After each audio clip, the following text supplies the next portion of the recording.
and number 2 on Free Dish.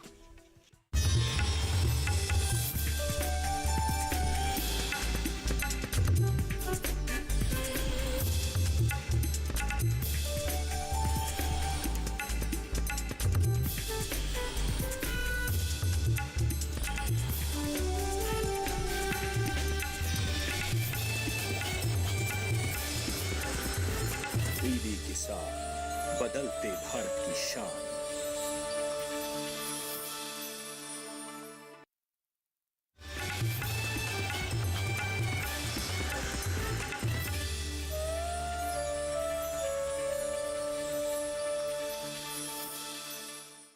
पढ़ेगा भारत तभी तो बढ़ेगा भारत।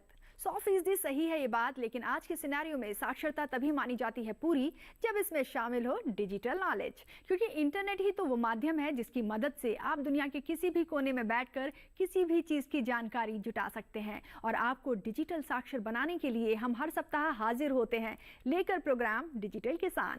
अपने इस प्रोग्राम के जरिए हम आपको बताते हैं कि आप अपने पैसों का निवेश कहाँ और किस तरह से करें जिससे आपको मुनाफा हो। साथ ही बताते हैं उन सरकारी योजनाओं के बारे में जिनका मकसद ही है एक आम नागरिक के जीवन स्तर को सुधारना, चाहे फिर वो आपकी सेहत से जुड़ी हो, कृषि से जुड़ी हो या जुड़ी हो आपके रोजगार से।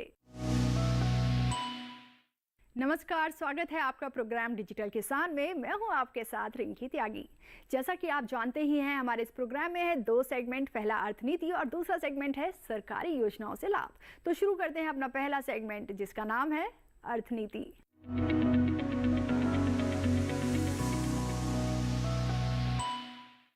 आज हम अपने पहले सेगमेंट अर्थनीति में बात करेंगे लोन की। लोन यानी ऋण, या आसान शब्दों में कहें तो किसी से उधार लिया गया पैसा।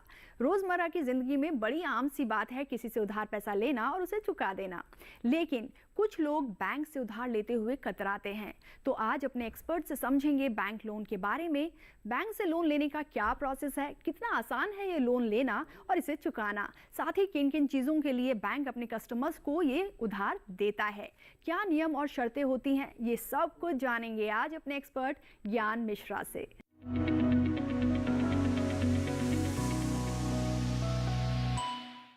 तो आपका बहुत बहुत स्वागत है ज्ञानचंद्र मिश्रा जी हमारे स्टूडियो और हमारे प्रोग्राम डिजिटल किसान में। व्यूअर्स, मैं आपको बता दूं कि आज हमारे जो एक्सपर्ट हमारे साथ हैं ये ICAI के काउंसिल, सेंट्रल काउंसिल मेंबर हैं और आज हम इनसे लोन को लेकर बात करेंगे। तो सबसे पहला सवाल यही आपसे कि लोन क्या है? जी बहुत बहुत धन्यवाद मैडम। लोन बेसिकली जो हम किसी से कर्ज लेते हैं, उधार लेते हैं, उसी को हम दूसरी भाषा में लोन कहते हैं। तो लोन, उधार, कर्ज, ये सब एक ही चीज़ों के कई नाम हैं। लोन किसी भी हमारी आवश्यकताओं की पूर्ति के लिए जब हम किसी से पैसा उधार लेते हैं तो उसी को हम लोन कहते हैं। लोन लेने के लिए हमें बहुत बार ब्याज भी चुकता करना पड़ता है और वो ब्याज ज़रूरी नहीं है कि एक बार पहली किस्त में ही ले लिया जाए। बहुत बार ब्याज कई किस्तों में जोड़ कर लिया जाता है। बहुत बार लोन की समयावधि पूर्ति होने के बाद ब्याज लिया जाता है। तो इस तरीके से लोन एक आदमी की सामाजिक जीवन की आवश्यकताओं की पूर्ति के लिए जो हम कोई पैसा उधार लेते हैं वो लोन कहा जाता है। बिल्कुल, आम बोलचाल में हम सभी समझते हैं जो पैसा उधार लिया जाता है उसको लोन कहा जाता है, लेकिन जैसे ही हम लोन कहते हैं थोड़ा सा कॉम्प्लिकेटेड साउंड करता है ये। तो हम आपसे ये भी जानना चाहेंगे ज्ञान चंद्र मिश्रा जी कि ये जो लोन है कितनी तरह के होते हैं और ये कहाँ कहाँ से लिया जा सकता है? जी, लोन की तरह की बात करें तो मनुष्य के जीवन की जो आवश्यकताएं हैं उनको पूर्ति करने के लिए कई तरह के लोन होते हैं। जैसे मान लिया बच्चों का एजुकेशन करवाना है तो उसके लिए हमारे पास एजुकेशन लोन होता है। अगर हमें कोई पर्सनल चीज़ों के लिए पैसा चाहिए है तो उसके लिए पर्सनल लोन होता है। अगर हमें मकान बनाना है तो उसके लिए होम लोन होता है। अगर हमें कोई व्हीकल खरीदना है तो उसके लिए व्हीकल लोन होता है। अगर हमें कोई बिजनेस व्यापार करना है तो उसके लिए बिजनेस लोन होता है। तो इस तरीके से सभी आवश्यकताओं के लिए अलग अलग तरह के लोन उपलब्ध हैं। अब कहाँ से लिया जा सकता है, इसके लिए मैं आपको बताऊं, जो हमारे बैंक्स हैं उनसे हम लोन ले सकते हैं। कुछ हमारी NBFC कंपनीज होती हैं, नॉन बैंकिंग फाइनेंस कंपनीज होती है, हम उनसे लोन ले सकते हैं। इसके अलावा आजकल माइक्रो बैंक्स भी आ गए हैं, वो भी हमें लोन मुहैया करवाते हैं। बिल्कुल। और अगर मैं आपसे जानना चाहूँ कि कहाँ से लोन लेना ज़्यादा सुविधाजनक है, कहाँ से लोन लेना ज़्यादा सिक्योर रहेगा, तो आप क्या सलाह देंगे? देखिए, लोन लेना अगर हम देखा जाए तो जैसा कि हमारे देश की अर्थव्यवस्था में जो हमारे नेशनलाइज बैंक हैं उनका बहुत समय से बहुत बड़ा योगदान रहा है। सो नेशनलाइज बैंक में उनका जो लोन का कह लीजिए कि जो उनकी नेसेसिटी पूर्ति करने के लिए जो रिक्वायरमेंट के लिए लोन लेते हैं, उनमें हमें डॉक्यूमेंटेशन भी कंपेरेटिवली थोड़ा सा कम करना होता है। बाकी आजकल चाहे कोई भी बैंक है, कोई फाइनेंशियल इंस्टीट्यूशन है, माइक्रो बैंक है, माइक्रो फाइनेंशियल यूनिट्स हैं, उन सबका देखिए लोन के अपने अपने उनके रिक्वायरमेंट्स हैं, लेकिन किसी का रिक्वायरमेंट इतना ज़्यादा नहीं होता है कि उसको आम जनता पूरी ना कर पाए। बहुत कम डॉक्यूमेंटेशन होते हैं जिनको देकर के हम लोन उपलब्ध करवा सकते हैं। जी बिल्कुल। तो बहुत कम डॉक्यूमेंट्स, वो क्या कुछ डॉक्यूमेंट्स है, ये भी अब आप हमारे व्यूअर्स को बता दीजिए।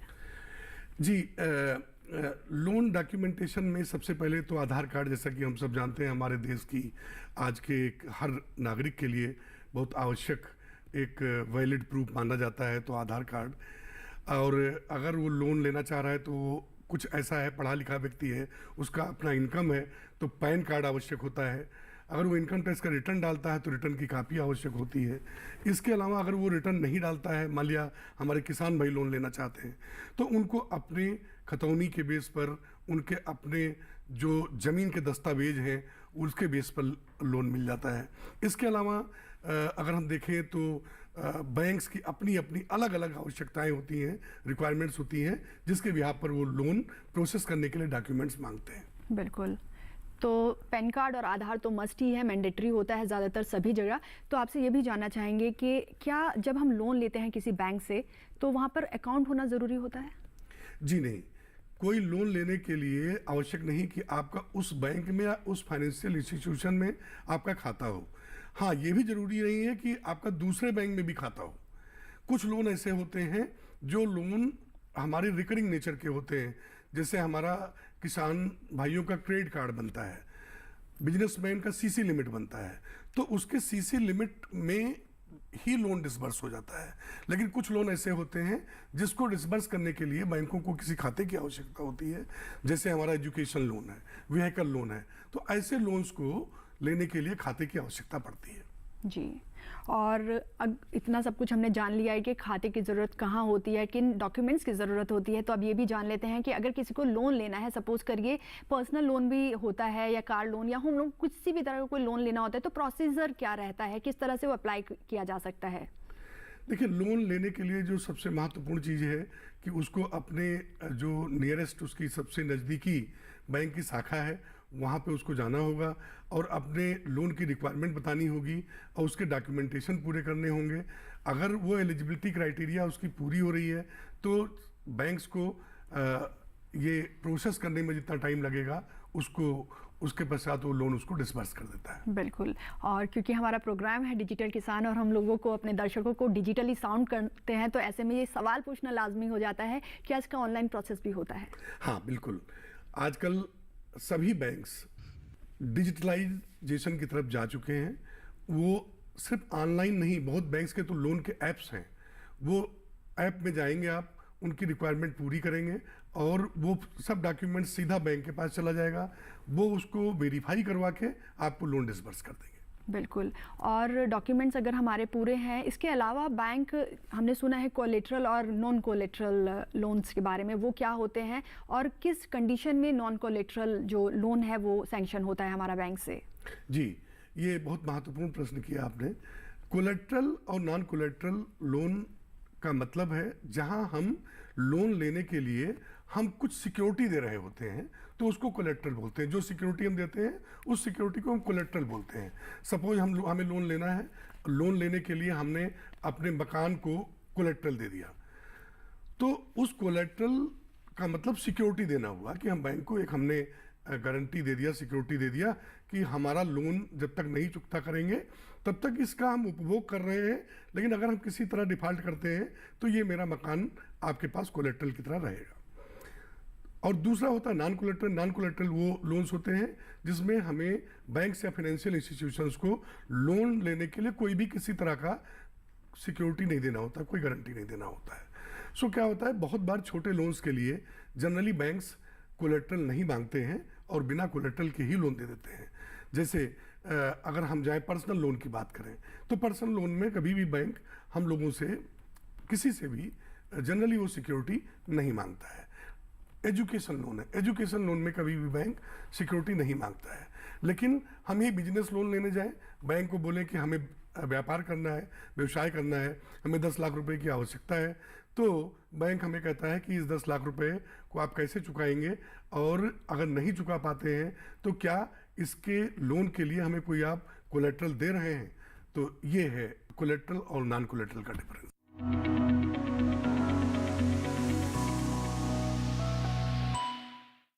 बैंक लोन के बारे में अभी और बहुत कुछ जानेंगे अपने एक्सपर्ट से, लेकिन यहाँ रुकेंगे फिलहाल एक ब्रेक के लिए। आप कहीं जाइएगा नहीं, बने रहिए हमारे साथ डीडी किसान पर।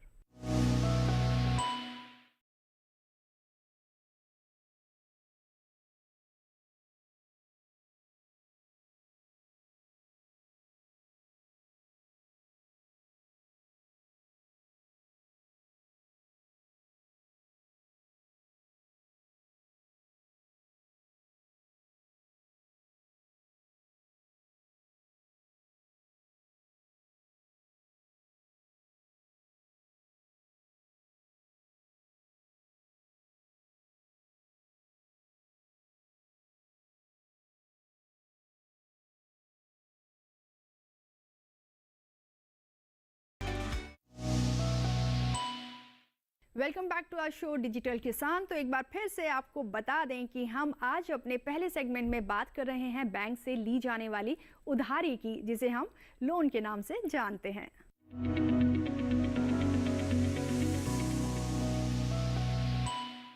तो सर, आपने बात की थी कोलेटरल नॉन कोलेटरल की, और उसमें आपने बताया था एजुकेशन पे जो लोन दिया जाता है वो नॉन कोलेटरल होता है। तो बैंक किस तरह से, मतलब जो एक बच्चा पढ़ रहा है उसकी बिना गारंटी के, क्योंकि हम नहीं जानते वो पढ़ने के बाद वो जॉब में जाएगा नहीं जाएगा, कोई प्लेसमेंट लेगा या नहीं लेगा, तो किस बिना पे वो ये लोन पास करते हैं? हाँ, ये बहुत महत्वपूर्ण प्रश्न आपने किया। देखिए, बैंक जब बच्चे की पढ़ाई के लिए पैसा देता है तो उसके दो आधार होते हैं। पहला आधार तो उसके बच्चे के पेरेंट्स की कमाई, और वो दूसरा आधार जो उसका होता है वो होता है बच्चा किस कोर्स को करने जा रहा है, किस संस्थान से करने जा रहा है और उस कोर्स का फ्यूचर क्या है। वो इस मानदंड को लेकर के लोन देता है। जी बिल्कुल। और अगर हम बात करें बेरोजगार लोगों की, तो उनको किस बिना पे लोन मिल सकता है बैंक से? जी, बेरोजगार लोगों के लिए भी बैंकों के पास ऐसी स्कीम है जिस पे वो लोन देते हैं। आजकल अगर हम देखें तो भारत सरकार की बहुत ऐसी योजनाएं हैं जिन पर बिना हम किसी कोलेटरल के बेरोजगार व्यक्तियों को आगे बढ़ने के लिए सरकार लोन मुहैया करवाने के लिए बैंकों को प्रोत्साहित करती है। जैसे मुद्रा लोन उनमें से एक लोन है। तो इस तरीके से ये आवश्यक नहीं है कि व्यक्ति बहुत पढ़ा लिखा है, व्यापार कर रहा है तभी उसको लोन दिया जाएगा। लोन ऐसे व्यक्तियों को ज़्यादा आवश्यक है जो बेरोजगार हैं और जो अपने आप को स्किल्ड करके अपने जीवन में कुछ आगे कमा सकते हैं। तो ऐसे लोगों के लिए सरकार ने बहुत योजनाएं, लोन की स्कीम्स बैंकों को प्रोत्साहन में डाला हुआ है। जी, तो यहाँ पर जो बेरोजगार लोग हैं उनको ज़्यादा ज़रूरत होती है लोन की, तो उनके लिए भी काफ़ी स्कीम्स हैं सरकार की जिनके ज़रिए वो लोन ले सकते हैं। यहाँ पर आपसे एक और सवाल हम जानना चाहेंगे कि जैसे आपने बात की थी पढ़ाई के लिए कोई गारंटर होना ज़रूरी रहता है तो उस बिहाफ पे दे देते हैं, लेकिन जब हम होम लोन लेते हैं या व्हीकल लोन लेते हैं, ऐसे में अगर हम इंस्टॉलमेंट्स पे नहीं करते हैं टाइम पर, तब क्या होता है? जी देखिए, बैंक जब कोई भी लोन देता है तो वो उसकी इक्वेटेड मंथली इंस्टॉलमेंट फिक्स करता है, स्पेशली मकान और व्हीकल के केस में। तो वो उसको हम शॉर्ट में ईएमआई बोलते हैं।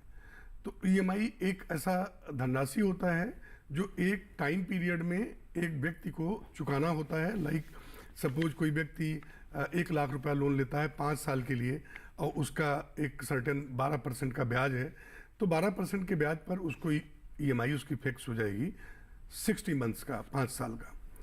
अब अगर वो ईएमआई पेमेंट नहीं कर पा रहा है तो उसको 3 महीने के बाद 90 डेज के बाद उसका जो लोन है वो एनपीए हो जाता है, नॉन परफॉर्मिंग एसेट्स हो जाता है।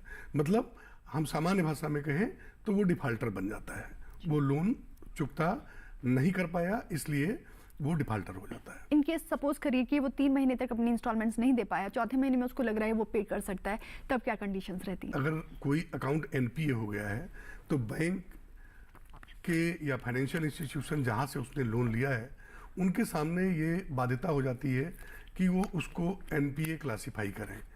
लेकिन अगर वो जाता है दोबारा 3 महीने बाद भी अपना लोन चुकता करने जाता है तो उसके लिए भी कुछ ऐसे प्रावधान बैंकों के पास होते हैं कि वो उन पर कुछ पेनल्टी या कुछ अलग से एडिशनल ब्याज लगा करके उसको वो दोबारा ले लेते हैं। अगर वो लोन लंबे समय तक वो नहीं भुगतान कर पाता है तो उसकी जो व्हीकल लिया है वो उसको अटैच हो सकता है, जो उसने होम लोन लेकर के घर बनाया उसका घर अटैच हो सकता है, और बैंक अपनी रिकवरी के लिए जितने भी उसके प्रावधान हैं उन प्रावधानों के हिसाब से वो आगे बढ़ जाती है, लीगल स्टेप्स लेना चालू कर देती है अगर वो लंबे समय अवधि तक वो अपना लोन पेमेंट नहीं कर पाता है। जनरली 3 महीना 90 डेज के अंदर किसी भी व्यक्ति को अगर फाइनेंशियल इशू है तब भी अपने लोन को रेगुलर रखने के लिए अपना ईएमआई जरूर पे कर देना चाहिए। जी, हम चाहेंगे कि आप वो लीगल स्टेप्स भी हमारे व्यूअर्स के साथ साझा करें जो बैंक ले सकता है डिफॉल्टर के लिए। जी देखिए, बैंक का जो लीगल स्टेप है, सबसे पहले बैंक अपने जो लीगल डिपार्टमेंट है या उसका लॉयर है उसके थ्रू एक उसको नोटिस देता है कि आप हमारा लोन इतने समय अवधि के अंदर चुकता करें, नहीं फिर हम बाध्य होंगे कि जो हमारे पास आपकी सिक्योरिटी है उस सिक्योरिटी को हम जब्त करें। और जब हम लोग लोन के लिए अप्लाई करते हैं तो अक्सर एक टर्म हमें सुनने में आती है कि बैंक चेक करता है कि हमारा सिबिल स्कोर क्या है। तो ये सिबिल स्कोर क्या है और ये किस तरह से हम मेंटेन करते हैं? अगर हम फर्स्ट टाइम लोन लेने जा रहे हैं तो हमारा एक जनरल सिबिल स्कोर, एक सिबिल कंपनी है उसके थ्रू वो बैंक उठाता है। ये जनरली 300 to 900 के बीच में सिबिल स्कोर हमारा वेरी करता है। सो सिबिल एक लोन लेने वाले के लिए बहुत महत्वपूर्ण वो नंबर्स हैं जिन नंबर्स को उसको सिबिल संस्थान के साथ मेंटेन करना पड़ता है। वो तब मेंटेन होता है जब हम कोई लोन लेने के बाद में सही समय अवधि में उस लोन को रिपेमेंट कर पाए और अपनी क्रेडिट वर्दीनेस बनाए रखें। क्या लोन को भी मॉर्गेज किया जा सकता है बैंक के द्वारा?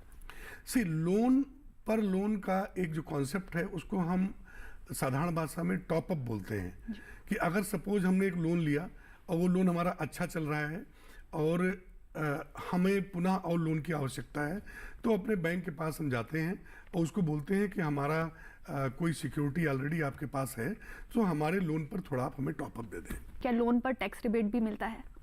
जी, ये बहुत महत्वपूर्ण प्रश्न है आपका। लोन पर बिल्कुल टैक्स रिबेट मिलता है। एजुकेशन लोन पर इनकम टैक्स में रिबेट मिलता है। हमारा अगर बिजनेस लोन है तो उसका जो इंटरेस्ट है उस पर हमें इनकम टैक्स में खर्चे की तरह छूट मिलती है। इसी तरीके से अगर व्हीकल लोन है तो व्हीकल लोन में जो व्हीकल का ब्याज, लोन का जो ब्याज हम देते हैं, ब्याज का पोर्शन है उसका हमें इनकम टैक्स में खर्चे की तरह छूट मिलता है। सो इस तरीके से बहुत ऐसे लोन हैं कि जिन पर हम कई तरह से, होम लोन है, होम लोन के ब्याज का हमें इनकम टैक्स में छूट मिलता है। सो इस तरीके से लोन्स का जो ब्याज है उस पर विशेष तौर पे हमें इनकम टैक्स में छूट मिलता है। जो लोन है वो एक सहूलियत है आपके और हमारे लिए जो हमें बैंकों से मिलती है। फिलहाल वक्त हो गया है अपने दूसरे सेगमेंट की ओर बढ़ने का।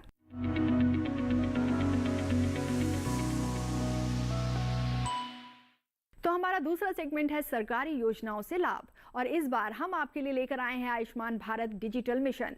क्या है आयुष्मान भारत डिजिटल मिशन और किस तरह से ये मिशन है आपके और हमारे लिए जरूरी, कैसे उठा सकते हैं आप इस सरकारी योजना का लाभ, सब कुछ बताएंगे आपको, लेकिन इस ब्रेक के बाद। तो देखते रहिए डीडी किसान।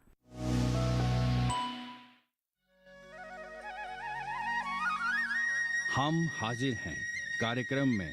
हम आपको ले चलेंगे जम्मू कश्मीर के किसानों के उन खेतों में जहां खिलते हैं केसर के फूल, जहां बिखरती हैं लवेंडर के फूलों की सुगंध, जहां लगाए जाते हैं जैतून के बाग, जहां पलती हैं दुर्लभ ट्राउट मछलियां और जहां बनते हैं पश्मीना शॉल। साथ ही भेड़ बकरी पालन से लेकर dairy farming, strawberry, dragon fruit के बगीचे और सब्जियों के लहलहाते खेत। जम्मू कश्मीर कृषि गतिविधियों की एक सुंदर तस्वीर है ये कार्यक्रम हम हाजिर हैं। कार्यक्रम हम हाजिर हैं, शनिवार दोपहर 12 बजे सिर्फ दूरदर्शन किसान चैनल पर। तो एक बार फिर स्वागत आपका हमारे प्रोग्राम डिजिटल किसान में। तो अपने दूसरे और आखिरी सेगमेंट में आज हम बात करने वाले हैं आयुष्मान भारत डिजिटल मिशन की, जिसे शॉर्ट में ABDM के नाम से भी जाना जाता है। ABDM मिशन जुड़ा है लोगों की सेहत से। तो रुक करते हैं एक बार फिर अपने एक्सपर्ट ज्ञान चंद्र मिश्रा जी का और लेते हैं मिशन से जुड़ी पूरी जानकारी। हम रुक करेंगे अपने दूसरे सेगमेंट की ओर, जिसका नाम है सरकारी योजनाओं से लाभ, और आज का हमारा टॉपिक है आयुष्मान भारत डिजिटल मिशन। सबसे पहला सवाल यही कि आप हमारे व्यूअर्स को बताएं कि क्या है आयुष्मान भारत डिजिटल मिशन। देखिए, आयुष्मान भारत और डिजिटल मिशन ये भारत सरकार का एक बहुत ही महत्वाकांक्षी योजना आई है। आयुष्मान भारत में सरकार की नीति के हिसाब से देश का हर व्यक्ति निरोगी रहे, उसके लिए उसको जो चिकित्सा सुविधा दी जा सकती है उसके लिए बात की जा रही है। और डिजिटल मिशन में जो है वो दूसरा पार्ट है, जिसमें हम अपने हेल्थ की डायरी डिजिटली मेंटेन कर पाते हैं। किस तरह से ये डायरी मेंटेन की जाती है, किस तरह से हम शुरुआत कर सकते हैं इस योजना में अपने आप को शामिल करने के लिए? जी, डिजिटल मिशन का जो निक नेम है आभा है। सो उसमें क्या है कि एक रजिस्ट्रेशन पोर्टल है जहाँ जाके आपको रजिस्टर करना होगा और उसके बाद में आपको एक कोड मिल जाएगा। उसके बेसिस पे आप उसको लॉगिन कर सकते हैं और उसमें आपके हेल्थ से रिलेटेड सब डाटा मेंटेन रहेगा और ट्रांसफरेबल भी है। तो आपने बताया आभास को शॉर्ट में कहा जाता है जी। तो जब आप डिजिटाइजेशन मतलब अपना जो रिकॉर्ड है वो डिजिटली हो जाएगा तो इसके क्या कुछ बेनिफिट्स हमारे व्यूअर्स को मिलेंगे? आपका हेल्थ का ट्रैक रिकॉर्ड रखना कि आज आपको सपोज कोई समस्या हुई है तो वो अगर 5 साल बाद 10 साल बाद भी देखना चाहते हैं कि उस समय हमारी हेल्थ में कौन सी ऐसी डिफिशियंसी हुई थी जिसकी वजह से हमें कोई एक्स प्रॉब्लम हो गई, बीमारी हो गई। सो अगर लेकिन 10 साल बाद अगर हमसे कोई पूछे कि हम फिजिकल रिकॉर्ड मेंटेन करें सो वो कठिन होता है। तो इसलिए ये सबसे बड़ा जो फायदा है वो ये है कि हम डिजिटली अपनी चीज़ों को एक लॉकर की तरह हमारे पास लॉक्ड है, पता है कि कभी भी उसको व्यू करना चाहें, रिव्यू करना चाहें तो वो सीक्वेंशियल ऑर्डर में हमें मिल जाएगा। तो जिस तरह से आप बता रहे हैं सर कि ये जो कार्ड है ऐसा ही साउंड होता है कि लाइफ टाइम कार्ड होगा, तो या फिर इसकी भी कोई वैलिडिटी होगी, इसको दोबारा आपको रिन्यू कराने की ज़रूरत होगी? 1 साल का जनरली ये रहता है, उसके बाद में इसका रिन्यूअल होता रहता है। जी जी। और अगर हम बात करें आयुष्मान प्रधानमंत्री जन आरोग्य योजना की तो हम चाहेंगे एक बार हमारे व्यूअर्स को वो भी आप क्लियर कर दीजिए, क्योंकि काफ़ी महत्वाकांक्षी योजना थी ये सरकार की जिसका लाभ भी हमारे जो व्यूअर्स हैं वो उठा रहे हैं। जी, देखिए, ये आयुष्मान जन औषधि योजना जो है ये एक ऐसी योजना है जिसमें जेनरिक मेडिसिन की सप्लाई की बात है। और ये आयुष्मान जो कंप्लीट योजना है, भारत योजना, उसके अंतर्गत आता है। उसमें एक सॉर्ट ऑफ हेल्थ इंश्योरेंस भी हमें मिलता है 5 लाख रुपए तक का। और वो व्यक्ति उसका भी पोर्टल है, उस पोर्टल पर जाकर आदमी अपने आप को रजिस्टर करेगा। इसके बाद में उस रजिस्ट्रेशन के बाद में उसको एक आईडी मिल जाता है जिससे वो लॉगिन कर सकता है, देख सकता है। और ये जो समाज के हमारे ऐसे वर्ग जो वंचित रह जाते हैं चिकित्सा व्यवस्था से, उन पर सरकार का विशेष ये फोकस है कि वो लोग इसको यूज़ करें और इसका फ़ायदा लें। बिल्कुल। जो हमने पहले बात की थी, जो डिजिटल कार्ड हमारा बनता है और साथ ही आयुष्मान योजना के अंतर्गत भी एक कार्ड दिया जाता है, दोनों कार्ड्स को अगर हम कंपेयर करें तो दोनों किस तरह से अलग हैं? देखिए, पहला जो हमारा आयुष्मान हेल्थ इंश्योरेंस कार्ड है वो हमारे हेल्थ इंश्योरेंस से रिलेटेड है, हेल्थ से रिलेटेड है। और दूसरा हमारा एक डिजिटल डायरी कह लो आप, डिजिटल सॉर्ट ऑफ लॉकर है, वो एक अलग ही चीज़ है। पहला जो हमारा आयुष्मान भारत में जो रजिस्ट्रेशन है वो एक सर्टेन लेवल ऑफ पर्सन्स हैं उनको ही उसका फ़ायदा ज़्यादा मिलता है। दूसरा जो है वो कोई भी व्यक्ति कर सकता है। सो दोनों के अलग अलग फ़ायदे हैं। मेन पहला जो हमारा है आयुष्मान हेल्थ कार्ड है, उसमें व्यक्ति की चिकित्सा व्यवस्था को लेकर के चीज़ें मेंशन्ड होती हैं। और वो हमारा ज़रूरी नहीं है कि केवल सरकारी अस्पताल में, उसमें कोई निजी अस्पताल भी आइडेंटिफाई करती है सरकार, उनमें भी जाकर के आप उसमें चिकित्सा ले सकते हैं जी। यानी जो डिजिटल डायरी की हम बात कर रहे हैं, आपका जो हेल्थ रिकॉर्ड रखेगी डिजिटल मिशन के तहत, कोई भी देश का कोई भी नागरिक उसमें अपने आप को रजिस्टर करा सकते हैं। और जब हम बात करते हैं आयुष्मान प्रधानमंत्री जन आरोग्य योजना की, तो वो एक पर्टिकुलर एक तबका है जिसके लिए जी। तो इसको हम और अच्छे से आपसे जानना चाहेंगे कि वो कौन लोग हैं जो उसको अवेल कर सकते हैं, साथ ही इसमें क्या फाइनेंशियल मदद भी दी जाती है उनको? मैं बताता हूँ जी। देखिए, इसमें सबसे पहले तो सरकार की योजना में जितने भी हमारे किसान हैं, कोई मजदूर हैं जिनका इनकम नहीं बहुत ज़्यादा है, दिहाड़ी वर्कर हैं, अनुसूचित जनजाति, अनुसूचित जाति, जिनको हम जो हेल्थ के बारे में अभी बहुत कॉन्शियस नहीं है, जिनके पास पैसा नहीं है कि वो जाकर के इलाज करवा पाएँ, सो उनको अपने आप को रजिस्टर करना है। उनको एक कार्ड मिलेगा, 5 लाख रुपए तक का उनको उसमें चिकित्सीय व्यवस्था उनका फ्री है। और वो ये जरूरी नहीं कि 5 लाख की व्यवस्था वो सरकारी अस्पतालों में ही रखना है, वो प्राइवेट अस्पताल में भी, जैसा मैंने आपको बताया, निजी अस्पतालों में, प्राइवेट अस्पताल भी ऐसे हमारे बहुत आइडेंटिफाई किए गए हैं जिसमें वो जाकर के उतने अमाउंट तक का अपना चिकित्सा व्यवस्था ले सकते हैं। बहुत अच्छे तरीके से, बहुत आसान शब्दों में आज हमारे एक्सपर्ट ने आपको बताया है कि आयुष्मान जो भारत जन आरोग्य योजना है, आप उसका लाभ कैसे ले सकते हैं, किस तरह से जो आयुष्मान डिजिटल मिशन है उसका आप लाभ ले सकते हैं।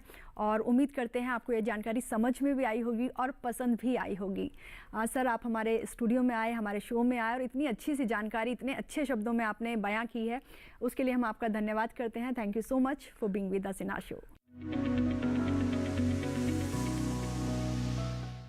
दोस्तों, प्रोग्राम को लेकर आप अपना फीडबैक हमें ज़रूर भेजें। हमारी मेल आईडी है digital.agrikisan@gmail.com। साथ ही अगर कोई सुझाव या सवाल है तब भी आप हमें इसी मेल आईडी पर मेल कर अपना सुझाव या अपना सवाल भेज सकते हैं। हम आगे भी आपके लिए बैंकिंग, मनी इन्वेस्टमेंट और सरकारी योजनाओं से जुड़ी जानकारी लेकर आते रहेंगे, क्योंकि यही जानकारी आपको बनाती है डिजिटल और स्मार्ट किसान। तो अब मुझे दीजिए इजाज़त। नमस्कार।